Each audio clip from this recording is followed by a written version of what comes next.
It's just going to be like a story time type of video. I'm just going to tell you guys about my journey and also tell you like how you can get into medical school in Nigeria.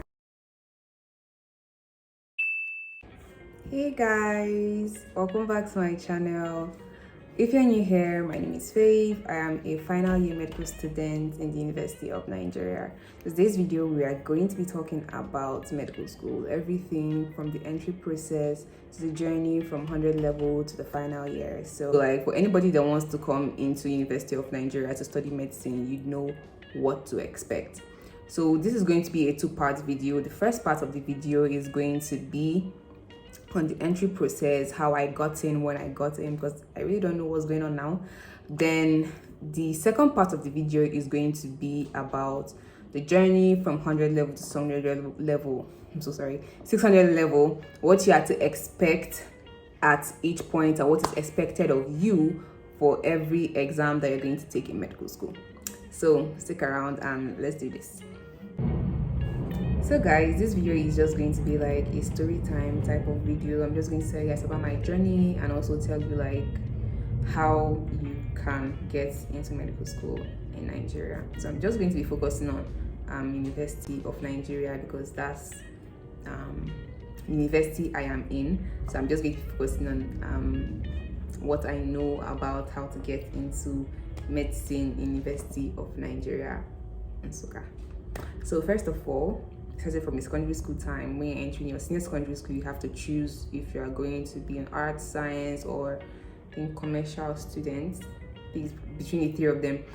So for you to be thinking of studying medicine, you have to go into the sciences.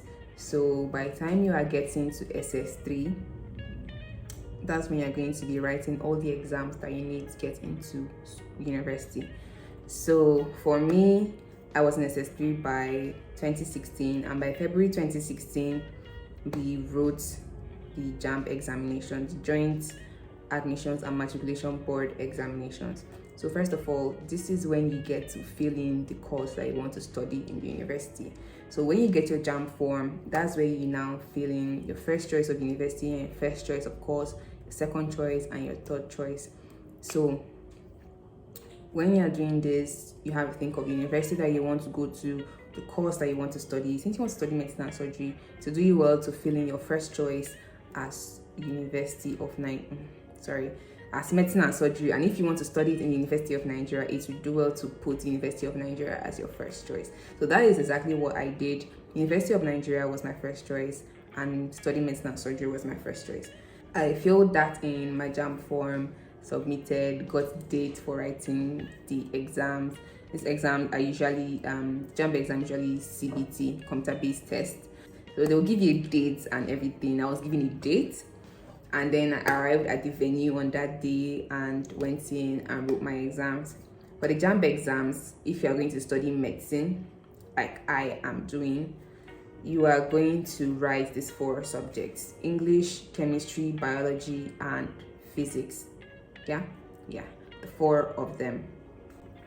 So those are the 4 subjects that you write in your Jamb.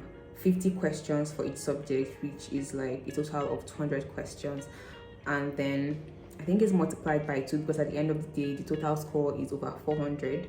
So yeah, probably each question is probably like 2 marks. I don't know how they do it, but that's what I think. So 2 days later, or so 2 to 3 days later, the results were out and I checked my Jamb results and I scored 285. I was like, damn girl, you did it. I wasn't really expecting that because I mean I have older siblings that have written this exam and it's like so tough, and I'm like, I was so scared. I was like, what am I going to get? And medicine and surgery is like has the highest cutoff mark. I like you need to have a high score to be able to get in, and I was so happy when I got that score. It was not like the best, but like something is a start. It's somewhere to start. Anyway, fast forward to like a few months later, we wrote our WAEC exams, West African Examination Council exams. Yeah. So we wrote those exams, WAEC and NECO. I can't remember the full meaning of NECO, sha. But yeah, we wrote WAEC and NECO. And then this WAEC consists about like 9 subjects that you have to write. But like try to do well in English, mathematics, physics, chemistry, and biology. These core science subjects that you need for medicine. And once you have that, I'm moving on to NECO exams. I don't think people really use their NECO results. I didn't use mine eventually, but we wrote NECO exams, and at that point I was just like, I want to leave the secondary school. Like, you don't do, I want to leave, can we round this thing up? After the NECO exam, secondary school was officially over. It was time to like go home and have your very long holiday before you get into university. So during that time, the NECO results came out and the WAEC results came out, and I did well in the important subjects that we needed.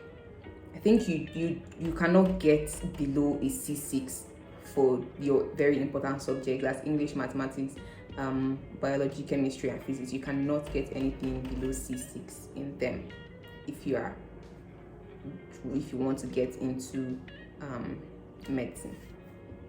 I think so. So on to the next exam that you have to write. That is the post-UTME. This one is conducted by whatever university it is that you picked. So in 2016, for some reason, universities decided not to conduct post-UTME. And if I tell you that I was not relieved, I am a big fat liar, because I was so freaking relieved. I was so tired of writing exams. I mean, we wrote Jamb, we wrote WAEC, we wrote NECO. I was just exhausted. I mean, what do you mean writing under exam?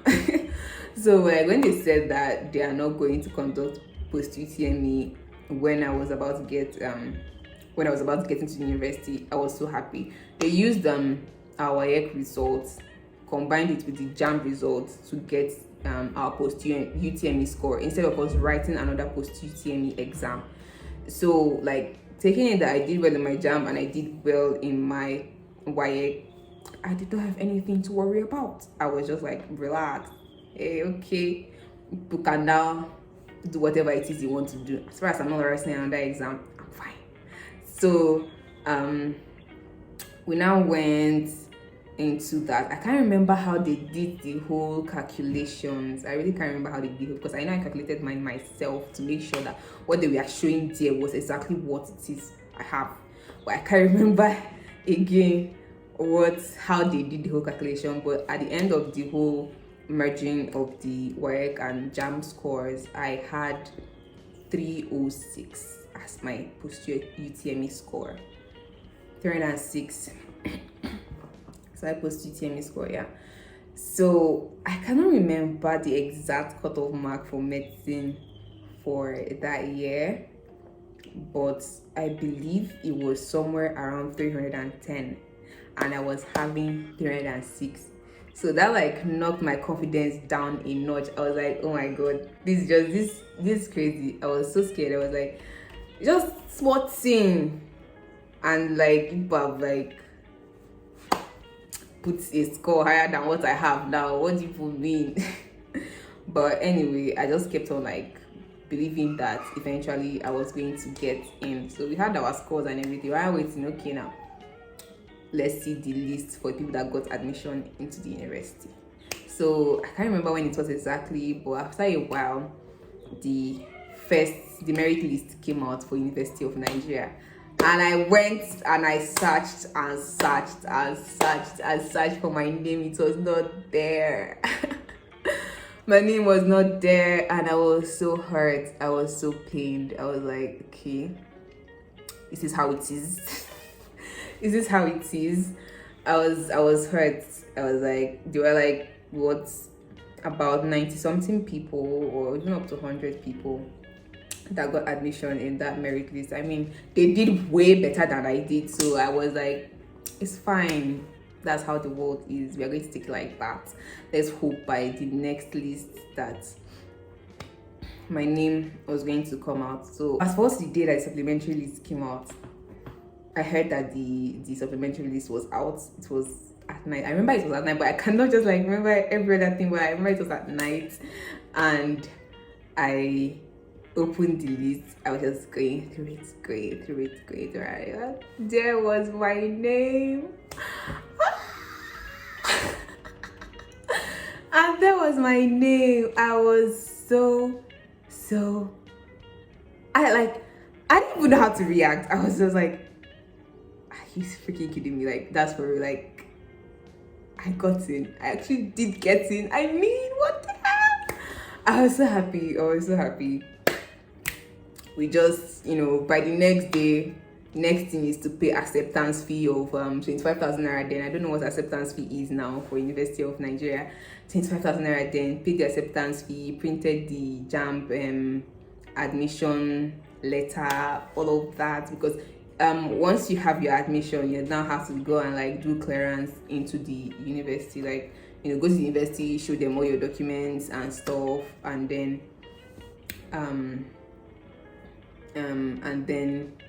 you can now start classes. Well, I went ahead to start my classes and that's how I became a medical student in the University of Nigeria. Okay, so your takeaway from this video. I don't know why this story is just making me so happy. I don't know, I'm just like smiling and happy. Like, it was a really happy time in my life. I would not lie. I was so excited. So takeaway is that for your Jamb, you have to write English, biology, chemistry and physics. So study hard for this and try to make a high score.